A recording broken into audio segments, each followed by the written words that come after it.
Hello student, welcome in today's video. As you all know that in previous classes we had discussed some important terms related with state of matter like intermolecular force, intermolecular space, compressibility, fluidity, density, etc. And I also said that with the help of these terms we can categorize the matter, state of matters in different way. For example, मैंने बताया था कि solid का shape, तो solid में fix, liquid में not fix, gas में not fix. Volume, solid में फिक्स, लिक्विड में फिक्स, गैस में not fix. Intermolecular space, solid में सबसे कम, लिक्विड में सॉलिड से ज्यादा, गैस से कम, गैस में सबसे ज्यादा.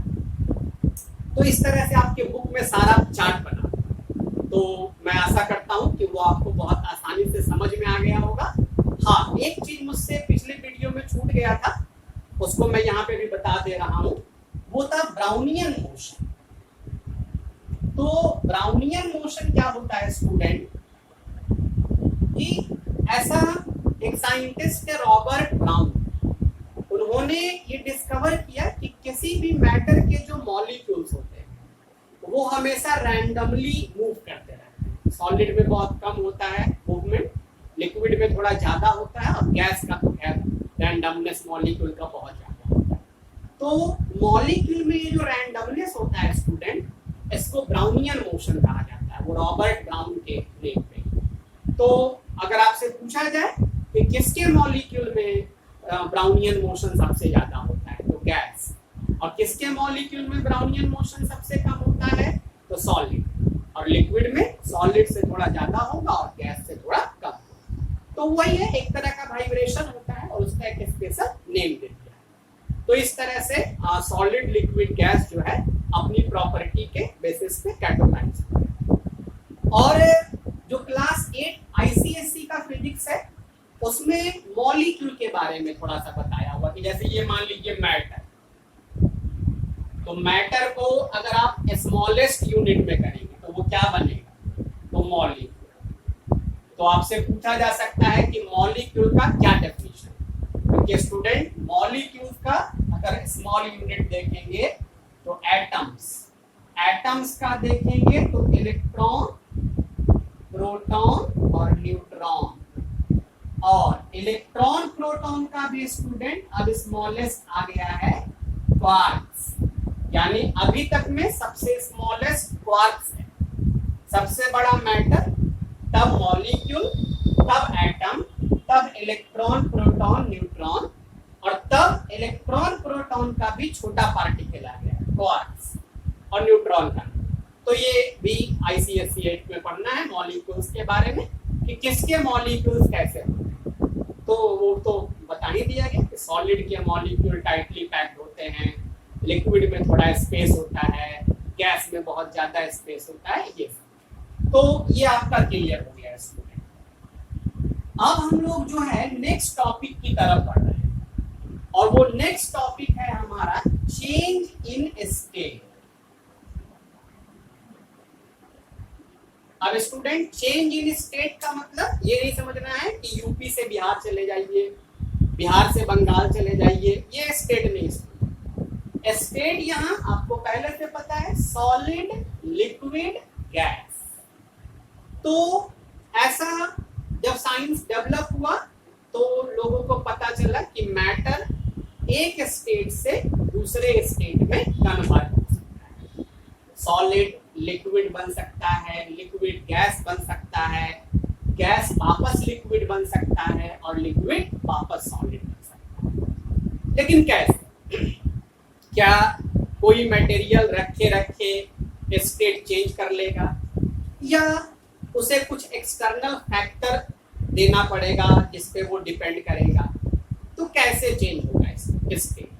तो ये बहुत नॉर्मल सी बात है, आप लोग सभी जूनियर क्लासेस से पढ़ते हैं कि किसी सॉलिड को हीट कर दीजिए लिक्विड, लिक्विड को हीट कर दीजिए गैस, गैस को कूल कर दीजिए लिक्विड, लिक्विड को कूल कर दीजिए सॉलिड. तो तो ये आप लोग जानते हैं, मतलब ये हीट का खेल। अगर आप हीट एनर्जी किसी सब्सटेंस को देंगे तो भी स्टेट चेंज हो, और हीट एनर्जी किसी सब्सटेंस से ले लेंगे तो भी स्टेट चेंज। तो पहला तो हुआ स्टूडेंट कि बाई हीट हम लोग किसी मटेरियल का स्टेट कैसे चेंज कर सकते हैं, बाई हीट। और एक दूसरा फैक्टर भी है, वो भी स्टेट चेंज में हेल्प करेगा। शायद ये प्रैक्टिकली आप नहीं देख पाए हो, आज मैं एक्सप्लेन कर दूंगा। प्रेशर से भी स्टूडेंट स्टेट चेंज होता है। एक छोटा सा एग्जांपल मैं आपको प्रैक्टिकली दे देता हूं कि आप आइसक्रीम या बर्फ का कोई गोला लीजिए और उसको जोर से दबाइए, तो जैसे ही जोर से प्रेशर अप्लाई कीजिएगा आइसक्रीम पे, बर्फ के गोले पे, तो वो जल्दी जल्दी जल्दी पिघलने लगेगा। यानी जैसे ही आप प्रेशर इंक्रीज किए तो वो सॉलिड स्टेट से लिक्विड स्टेट में चेंज होना शुरू हो गया। कभी करके देख लीजिएगा। एक क्वेश्चन भी आता है कि 2 बर्फ का टुकड़ा लीजिए और उसको जोर से दबा के छोड़िए तो वो ज्वाइन होके एक बन जाएगा। कैसे ज्वाइन हो गया भाई? तो जब 2 बर्फ का टुकड़ा आप जोर से लेके दबाते हैं ना, तो दोनों मेल्ट करने लगता है अचानक से, और जैसे ही आप उसको छोड़ते हैं प्रेशर कमता है तो उसकी मेल्टिंग बंद होती है और वो जम के आपस में ज्वाइन होता है। तो हीट से भी आप स्टेट चेंज कर सकते हैं, प्रेशर से भी कर सकते हैं, जिसमें हीट आपका फेमस है क्योंकि हम लोग जनरली हीट से ये स्टेट चेंज करते हैं, लेकिन प्रेशर से भी कर सकते हैं। डेफिनेशंस आपके बुक में दिए हुए हैं, बहुत अच्छा, आप पढ़ेंगे समझ में आएगा। एक बार मैं भी रिपीट कर देता हूँ। सॉलिड से लिक्विड तो मेल्टिंग कहते हैं, पिघलना। लिक्विड टू गैस वेपोराइजेशन भी होता है स्टूडेंट, और इवेपोरेशन भी होता है। अगर कोई सब्सटेंस बॉइलिंग पॉइंट पे जाके और गैस में चेंज हो रहा है तो वेपोराइजेशन। जैसे आप गैस चूल्हे पे पानी गर्म करते हैं तो पानी खौलता है और खौलने के बाद वो वेपर में 100 डिग्री पे जाए तो वो है वेपोराइजेशन। लेकिन एक तालाब का पानी भी तो धीरे धीरे सूख जाता है, वो तो नहीं खौलता है। तो जब तालाब का पानी धीरे धीरे सूखता है, इसका मतलब वो पानी बॉइलिंग पॉइंट पे नहीं जाता है, बल्कि रेगुलरली थोड़ा थोड़ा हीट लेके वो इवेपोरेट वेपर में चेंज होते रहता है। तो अगर लिक्विड बॉइलिंग पॉइंट तक नहीं गया और वेपर में चेंज हो गया, गैस में चेंज हो गया, तो वो इवेपोरेशन है। तो लिक्विड टू गैस में दोनों, वेपोराइजेशन भी, इवेपोरेशन। गैस टू लिक्विड आप आ रहे हैं तो कंडेंसेशन, और लिक्विड से सॉलिड फिर वापस आ रहे हैं तो फ्रीजिंग, जम जाना।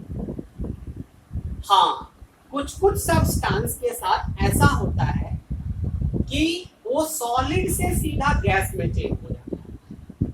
जैसे आपका कैम्फर, नेफ्थलीन बॉल, आयोडीन, ये सब नॉर्मल प्रेशर पे स्टूडेंट 1 atm जो हमारा नॉर्मल प्रेशर है अर्थ सरफेस का, इस प्रेशर पे वो सब्सटेंस सॉलिड से लिक्विड में ना जाके सॉलिड से सीधा गैस में चला जाए। तो अगर कोई सब्सटेंस सीधा सॉलिड से गैस में चला जाए तो उसको बोलेंगे सब्लिमेशन। जैसे कैम्फर, नेफ्थलीन बॉल, ये सब पता है। और ऐसा भी जब वो सॉलिड से डायरेक्ट गैस में जाएगा कोई चीज, तो उसको ठंडा कीजिएगा तो वो गैस से सीधा किसमें चला आएगा, सॉलिड। इसको डिपोजिशन कहते हैं या डीसब्लिमेशन, सब्लिमेशन का रिवर्स। अब स्टूडेंट यहाँ पे बहुत इंपॉर्टेंट बात मैं आपको बताने जा रहा हूँ। कुछ लोग मिस कॉन्सेप्ट हो जाते हैं जब वो पढ़ते हैं कि कोई सब्सटेंस होता है जो सॉलिड से गैस में चेंज हो जाता है, तो वो सोचते हैं कि वो इसका मतलब है कि ये लिक्विड में चेंज होता ही नहीं। लेकिन ये गलत है स्टूडेंट। हर सब्सटेंस का 3 स्टेट। दुनिया में ऐसा कोई सब्सटेंस नहीं है जो 2 ही स्टेट में एग्जिस्ट करे, सॉलिड गैस। हर सब्सटेंस का 3 स्टेट होता है, सॉलिड, लिक्विड, गैस। फिर सवाल आएगा तब कैम्फर का लिक्विड स्टेट हम लोग क्यों नहीं देख पाते? कार्बन डाइऑक्साइड जब ठंडा होता है तो सीधा सॉलिड हो जाता है, लिक्विड कहाँ गया उसका। तो होता क्या है स्टूडेंट कि जब आप आगे के क्लास में जाएंगे तो ये चीजें डिपेंड करती है प्रेशर और टेम्परेचर। किसी भी सब्सटेंस का स्टेट अगर आपको ऑब्जर्व कर, जैसे वाटर का आप तीनों ऑब्जर्व कर लेते हैं, सॉलिड लिक्विड गैस, इसीलिए कर लेते हैं कि वाटर नॉर्मल प्रेशर पे तीनों स्टेट शो कर लेता है, लेकिन वही कार्बन डाइऑक्साइड है तो वो नॉर्मल प्रेशर पे अपना तीनों स्टेट नहीं शो कर पाता है। लेकिन अगर प्रेशर चेंज करके किया जाए तो एक ऐसा प्रेशर भी आएगा जिसके बाद कार्बन डाइऑक्साइड भी अपना लिक्विड स्टेट शो करेगा। तो ये नहीं समझना है स्टूडेंट कि जो सब्सटेंस सॉलिड से गैस में जा रहा है उसका लिक्विड स्टेट होता ही नहीं, होता है लेकिन नॉर्मल प्रेशर पे हम लोग उसको नहीं ऑब्जर्व कर पाएंगे क्योंकि नॉर्मल प्रेशर पे वो सीधा सॉलिड से गैस में चला जाता है। एक ऐसा प्रेशर होगा जिसपे फिर वो तीनों स्टेट में जाएगा, सॉलिड से लिक्विड और लिक्विड से गैस। तो ये बातें होती है। तो ये था आपका change in state, solid to liquid to gas. इस चेंज इन स्टेट में एक बहुत ही इंपॉर्टेंट टर्म है लैटेंट हीट। तो आइए हम लोग थोड़ा लैटेंट हीट के बारे में जान लें कि वो क्या होता है। Yes student, latent heat. तो सबसे पहले तो इसका मतलब समझना है। लैटेंट का मतलब होता है हिडन, छुपा हुआ, जो पता ना चले। अब मैं आपको समझाता हूं कि आखिर ये हीट पता क्यों नहीं चलेगा, कब लिया जाएगा किसी सब्सटेंस के द्वारा। तो पहले तो थोड़ा डेफिनेशन पढ़ कि the heat energy used by substance of unit mass to change its state without changing its temperature is known as latent। अब इसका मतलब सुनो, यूनिट मास मतलब 1 kg SI यूनिट। तो आपको एक ग्राफ के थ्रू मैं समझाता हूं तब समझ में आएगा। मान लीजिए आपके पास आइस है और वो है -5 डिग्री सेंटीग्रेड, सॉलिड आइस है। आप चाहते हैं कि वो आइस जो है वो वाटर बने। जाहिर सी बात है आपको आइस का टेम्परेचर बढ़ाना होगा, हीट देना पड़ेगा। तो आप आइस को हीट देना शुरू किए और जैसे जैसे आप हीट देना शुरू किए इसका टेम्परेचर बढ़ते बढ़ते बढ़ते 0 पे आ पहुंचा। अब 0 पे ही आ पहुंचा टेम्परेचर और हीट आप अभी भी दे रहे हैं, हीट देना बंद नहीं किए हैं, लेकिन टेम्परेचर का बढ़ना बंद हो जाएगा। अब यहां समझिए अच्छे से, आप -5 डिग्री से इसको हीट देना शुरू किए, ये हीट लिया, इसका टेम्परेचर बढ़ता गया बढ़ता गया बढ़ता गया और कितने पे आ गया, 0। अब अभी भी हम इसको हीट दे रहे हैं लेकिन अब इसका टेम्परेचर नहीं बढ़ेगा। अब सोच लीजिए, ये बिल्कुल है ना अलग बात हो गई। हीट दे रहे हैं और टेम्परेचर नहीं बढ़ रहा, जबकि नियम होता है कि कोई भी चीज को गर्म करिएगा तो उसका टेम्परेचर बढ़ेगा। तो यहां देखिए, यहीं पे समझना है कि कोई भी सब्सटेंस जैसे ही अपने मेल्टिंग पॉइंट पे जाएगा, बॉइलिंग पॉइंट पे जाएगा, तो वहां पहुंचते ही उसका टेम्परेचर बढ़ना बंद हो जाएगा और अब जो वो हीट लेगा तो वो उस हीट को खर्च कर देगा अपने स्टेट को चेंज करने में। यानी अब थोड़े देर तक टेम्परेचर कांस्टेंट रहेगा और सारा का सारा आइस जो है वो वाटर में बदलेगा। जब सारा का सारा आइस वाटर में बदल जाएगा तो अब फिर से एक बार आपका टेम्परेचर बढ़ना शुरू हो, बढ़ते बढ़ते बढ़ते ये पहुंचेगा 100 पे।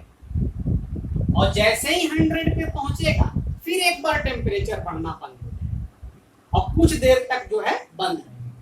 और अब जो ये हीट लेगा उससे ये स्टेट चेंज करेगा। तो स्टूडेंट इस इंटरवल ऑफ टाइम में जहां पर टेम्परेचर नहीं चेंज हो रहा है, स्टेट चेंज हो रहा है, इस इंटरवल ऑफ टाइम में जो भी हीट सब्सटेंस लेता है यूनिट मास, उसको कहते हैं लैटेंट। तो ये छुपा हुआ इसीलिए रह गया कि टेम्परेचर बढ़ा ही नहीं। कोई चीज का अगर टेम्परेचर नहीं बढ़ेगा तो आपको पता चलेगा कि वो हीट ले रहा है कि नहीं ले रहा है, नहीं पता चलेगा। तो इसीलिए इसको छिपा हुआ हीट कहते हैं। तो ये याद रखिएगा कि कोई भी मटेरियल, कोई भी सब्सटेंस जब अपने मेल्टिंग पॉइंट, बॉइलिंग पॉइंट पे पहुंचता है तो वहां पहुंचने के बाद एक टाइम इंटरवल के लिए उसका टेम्परेचर चेंज होना बंद हो जाता है। क्या चेंज होता है? स्टेट। और इस इंटरवल ऑफ टाइम में यूनिट मास जो भी हीट लेता है उसको लैटेंट हीट कहते हैं। इसलिए मैंने यहाँ लिखा भी है कि the heat energy used by substance of unit mass. Substance कितने मास का? यूनिट मास का। और क्या चेंज करने के लिए? स्टेट चेंज करने के लिए। लेकिन उस समय उसका टेम्परेचर नहीं बढ़ना चाहिए। तो ये हुआ लैटेंट। तो स्टूडेंट ये 2 बार लेगा। एक बार सॉलिड से लिक्विड जब बनेगा मेल्टिंग पॉइंट पे, और एक बार जब लिक्विड से गैस बनेगा बॉइलिंग पॉइंट। तो इसीलिए लैटेंट हीट को 2 पार्ट में डिवाइड कर दिया गया है। लैटेंट हीट ऑफ फ्यूजन, जब सॉलिड लिक्विड में चेंज, और लैटेंट हीट ऑफ वेपोराइजेशन, जब लिक्विड वेपर में या गैस में चेंज। तो ये लैटेंट, और इसका SI यूनिट क्या होता है? जूल पर हीट। तो अगर आपको इस लैटेंट हीट को समझने में या चेंज इन स्टेट को समझने में कोई दिक्कत हो तो आप जो है मुझसे पूछ सकते हैं। एक टॉपिक मैं आपको और बताता हूं। तो आइए हम लोग आगे बढ़ते हैं उस टॉपिक के। स्टूडेंट टॉपिक ये था कि कोई भी मटेरियल जब हीट करते हैं तो स्टेट चेंज करते हैं। तो स्टेट चेंज इसलिए होता है स्टूडेंट कि जब आप सॉलिड को हीट करेंगे तो ये फैलेगा और मॉलिक्यूल के बीच स्पेस बढ़ेगा, और जैसे ही स्पेस बढ़ेगा तो धीरे धीरे इतना स्पेस हो जाएगा कि ये लिक्विड फॉर्म में आ जाएगा। फिर आप इसको हीट करेंगे तो और स्पेस बढ़ेगा, और धीरे धीरे इतना स्पेस बढ़ेगा कि ये गैसियस स्टेट में आ जाएगा। तो ये यही होता है कि मॉलिक्यूल के बीच का स्पेस बढ़ते जाता है और मैटर एक स्टेट से दूसरे स्टेट में चेंज। तो ये था चेंज इन स्टेट का वीडियो। अगर आपको और कोई दिक्कत होगा तो आप उसको पूछिएगा। तब तक के लिए आप वीडियो को देखिए, घर में रहिए, सुरक्षित रहिए। और हाँ, अगर अब तक आप चैनल को सब्सक्राइब नहीं किए हैं तो प्लीज मेरा हौसला बढ़ाने के लिए इसको सब्सक्राइब भी कर दीजिएगा